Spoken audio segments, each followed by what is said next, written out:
சரஸ்வதி மேல்நிலைப் பள்ளியில் பென்சில் தின விழா கொண்டாடப்பட்டது. விழுப்புரம் சரஸ்வதி மேல்நிலைப் பள்ளியில் பென்சில் தின விழாவை ஒட்டி சிறுவர் சிறுமிகளான மாணவர்களுக்கு விழிப்புணர்வு ஏற்படுத்தும் நிகழ்ச்சி நடைபெற்றது.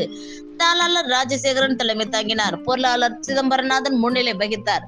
முதல்வர் யமுனா ராணி வரவேற்றார். இதில் பங்கேற்ற ஆசிரியர்கள் பென்சில் நமது எண்ணங்களை வடிவமைத்து கொண்டு செல்வதோடு அதன் பற்றிய நன்மைகள் குறித்து சிறுவர்கள் சிறுமிகளுக்கு விழிப்புணர்வுகளை ஏற்படுத்தினர். மேலும் பள்ளியில் பென்சில் வடிவங்களில் பல பொருட்களை தயாரித்து காட்சிக்கு அழகாக வைத்திருந்தனர். இதில் கலந்து கொண்ட 200க்கும் மேற்பட்ட பள்ளி குழந்தைகளுக்கு தாளாளர் பென்சில் வழங்கினார். ஏற்பாடுகளை ஒருங்கிணைப்பாளர் லலிதா செய்திருந்தார்.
ரெண்டு பென்சில் வேணுமா?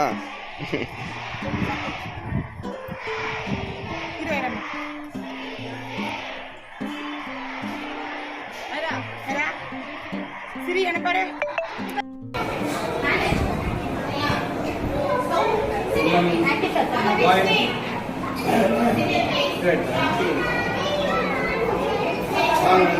Right.